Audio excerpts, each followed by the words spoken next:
It happened too fast. I would say in a second, everything collapsed. And I found myself in the middle of the store and everything collapsing around me, blocking my way. And that's when I realized I was trapped. And that's when the nightmare started.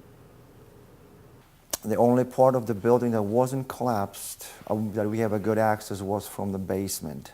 We were on our backs, holding the heavy equipment, the pneumatic equipment, chisels and hammers and drills, and trying to make a hole in a 12 inches thick concrete, reinforced concrete floor, which was probably the strongest part of the building.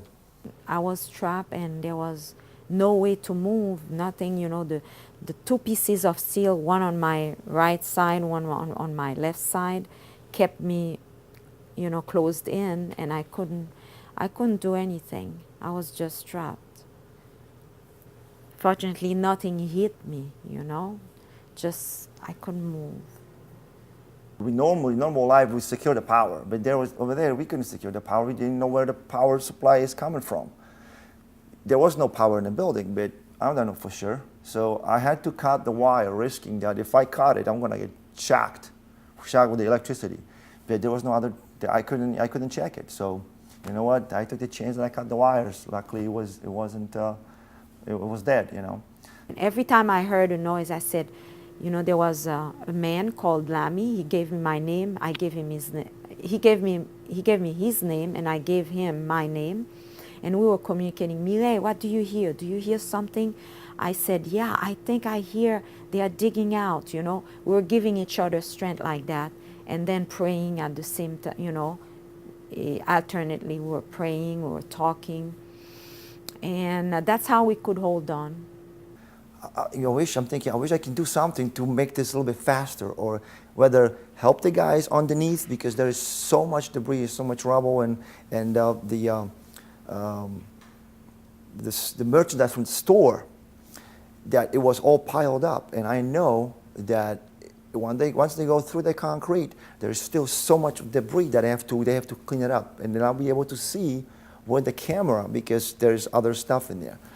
They were talking. Is there somebody else? Is there somebody here? Is there some, knocking at the, and then we were also knocking with rocks to tell that there was life. We took rocks and we started knocking, and they heard us. Once I got close enough and I grabbed her hand, I knew right there that I'll be able to save her. And then he crawled in, because they saw, they really cut a tunnel through the concrete to get to me. Big rock. There was a big piece of concrete between the floor that was above and right on the tip, and that was difficult because I could not reach it, and I knew if I moved that piece of fixture, it's gonna end up on her head. He got next to me. He took the rock carefully, gave it to the other the persons that were working, the whole team. And then he said, okay, I have to get all the rubbles around you. So I was able to put my head inside where she was, and that was the first time I saw her face. And she saw me, and she goes, oh, it's you. All of a sudden, I saw myself. Wow, I was next to be out, because I was no longer, nothing blocked me. And I looked down, I was still in the hall, and she looked up, and her tears started coming out. And I was like, even now, my mouth just filled out with tears, and my eyes like, I can't believe it. I'm so happy that we're able to save her. I thank my Lord for that. I thank Jesus, and I thank the whole team and the whole fire and rescue team of South Florida, especially of Pembroke Pines, for being there, to rescue me. And I know Jesus Christ sent them to me.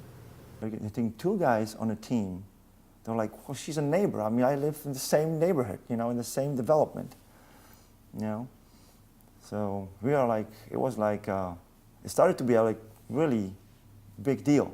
And the way I started thinking about it, what a coincidence. I mean, not only, me being from Poland, joining a team and going to Haiti to rescue somebody from where I work, it was like, you know, how can that happen? You know, what are the odds? But it happens, you know.